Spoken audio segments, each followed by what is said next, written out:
January 7th, 1943. A maid at the Hotel New Yorker in Manhattan knocks on the door of room 3327. She has been told not to enter. She enters. She finds an 86-year-old man dead in the bed. He weighs less than 100 pounds. There are pigeons on the windowsill. There are notebooks on the desk. Within 2 hours, an agent of the United States government will arrive and seize every piece of paper in the room. By order of the Office of Alien Property Custodian, every document, every notebook, every piece of mail, take all of it. The dead man's name was Nikola Tesla. He had electrified the modern world. And then a man named Thomas Edison had spent 40 years erasing him. He was born in 1856 in a Croatian village called Smiljan, the son of a Serbian Orthodox priest. His mother could not read.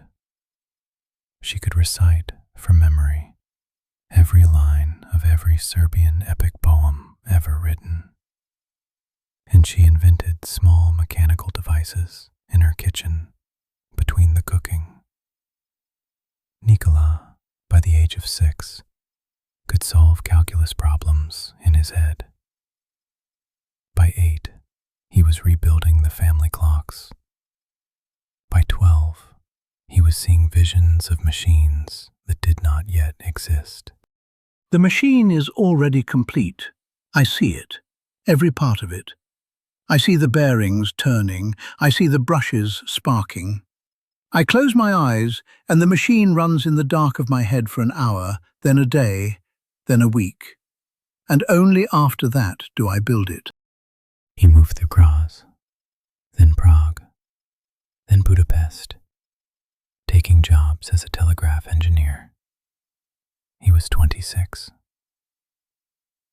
On a winter afternoon in 1882, walking in a Budapest park, reciting Goethe to himself, he stopped in his tracks and saw, clearly, completely, the rotating magnetic field, the principle behind alternating current power, the thing that would, in the next century, electrify every city on Earth. It is finished. I see the whole of it. The fields rotate without brushes, without commutator. The current does the work, not the machine. We can send this through wires across a continent. 2 years later, he arrived in New York City with 4 cents in his pocket, a book of his own poetry, and a letter of introduction. The letter was addressed to Thomas Edison. Edison was 37, already a legend, already wealthy, already the man whose direct current power stations were beginning to light Manhattan. The letter said simply, "I know 2 great men. One is you. The other is this young man." What can you do, Mr. Tesla? Mr. Edison, your direct current, it cannot travel far. A mile, perhaps 2, before it dies in the wire. I have a system, sir, that can transmit power across a state, across a continent. Hold the rotating field talk for a lecture hall. I need an engineer who can fix dynamos. $50,000 if you can redesign my generators. Get to work. Tesla worked for a year, 18 hours a day. He redesigned 24 machines. He delivered them, working, on schedule. He went to Edison's office to ask for the $50,000. Tesla, you don't understand American humor. He never paid him. Tesla quit on the spot. He spent the next year digging ditches in lower Manhattan to survive. A man who had stood in a park in Budapest and seen the modern electrical grid in his head. Now, digging ditches for $1.75 a day. A different industrialist had been watching. His name was George Westinghouse. He believed alternating current could be the future. He came to New York to find the strange young man who had given a lecture at the American Institute of Electrical Engineers. A lecture that Edison's engineers had walked out of in disgust. Mr. Tesla, I will pay you $60,000 for your AC patents, cash and stock. And I will pay you $2.50 in royalties for every horsepower of AC electricity sold in the United States. Yes. Yes, Mr. Westinghouse. Within a decade, that royalty alone would have made Nikola Tesla the richest man in the world. Edison did not lose quietly. The campaign that followed has its own name in the history of electrical engineering. They called it the War of Currents. I want every newspaper editor in this country to know that alternating current kills men. I want demonstrations, public ones. Bring me a dog, bring me a horse, bring me an elephant if you have to. Edison's engineers, on Edison's order, publicly electrocuted dozens of stray dogs, several cattle, and, in 1893 at Coney Island, in front of a crowd of 1,500, a circus elephant named Topsy, using AC current on film. Edison invented the verb himself, to be Westinghoused. He lobbied for AC to be the technology of the first electric chair. He distributed pamphlets to school children. He gave press tours of his pet morgue. And he lost, because the math was unanswerable. Direct current died in the wire. Alternating current did not. In 1893, the Chicago World's Fair, the Columbian Exposition, the brightest single concentration of light the human race had ever assembled, opened. 200,000 light bulbs, all of them, every one, lit by Tesla's alternating current and Westinghouse's generators. The next year, Tesla and Westinghouse harnessed Niagara Falls. Listen, sir. Listen to it. A continent's worth of water, and we are about to teach it to light a continent. Then Tesla did something for which the world has never quite forgiven him. He decided that wires themselves were unnecessary. He decided he could transmit power through the air. He convinced J.P. Morgan to fund him.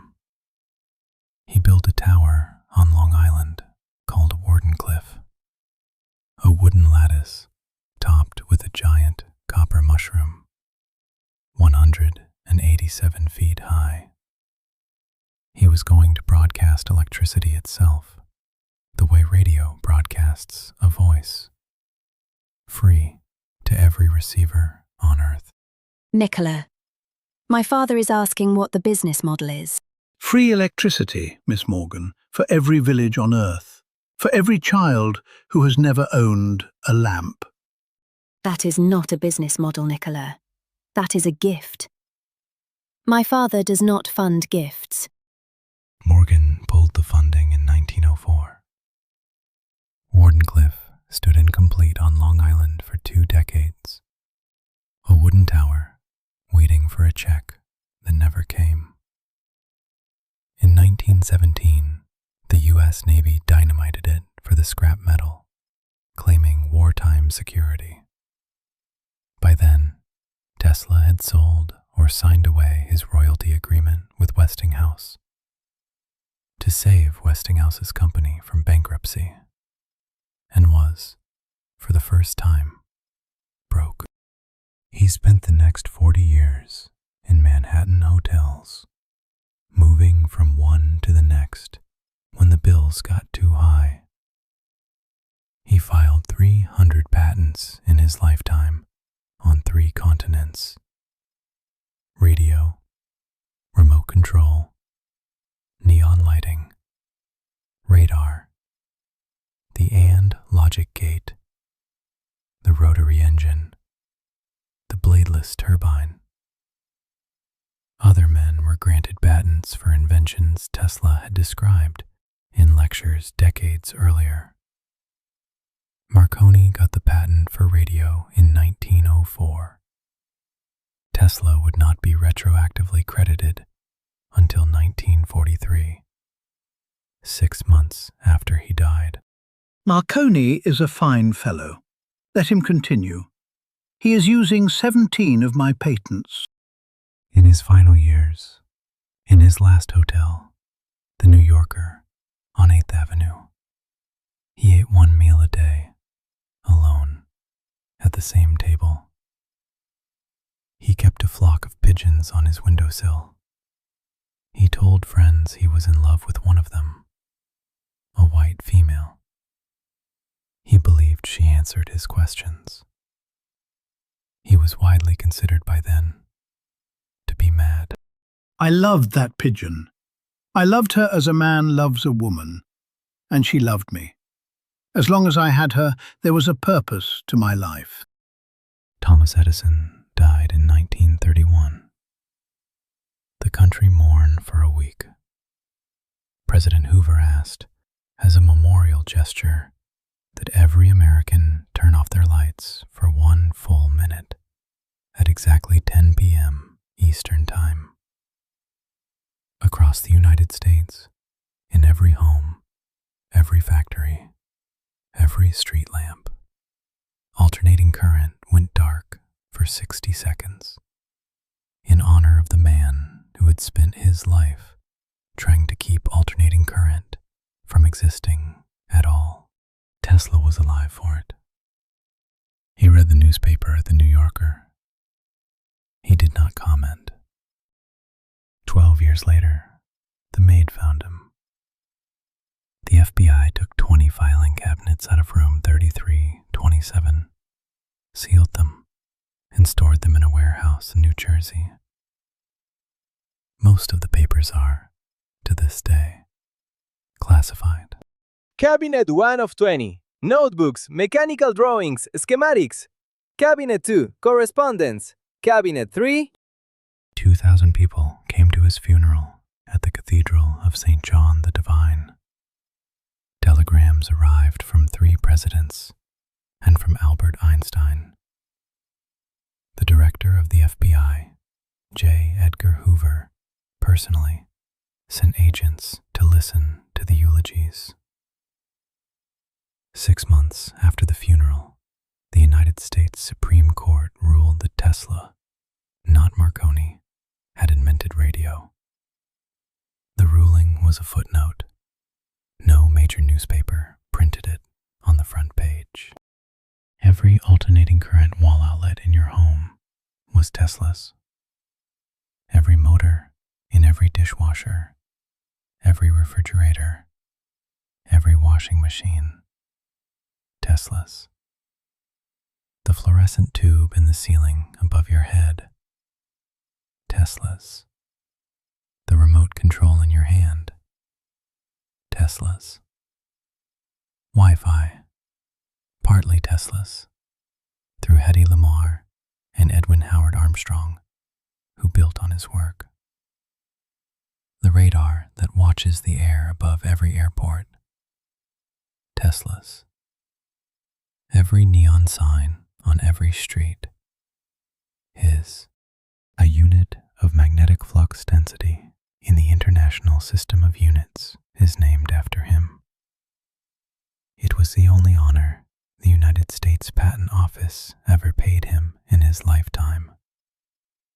It came in the year 1960, 17 years after his body had been taken out of room 3327. If I had to do my life over again, I would have done the same thing. He never named the things he meant. He didn't have to. Every history textbook for the next 60 years would name them for him. The present is theirs. The future, for which I really worked,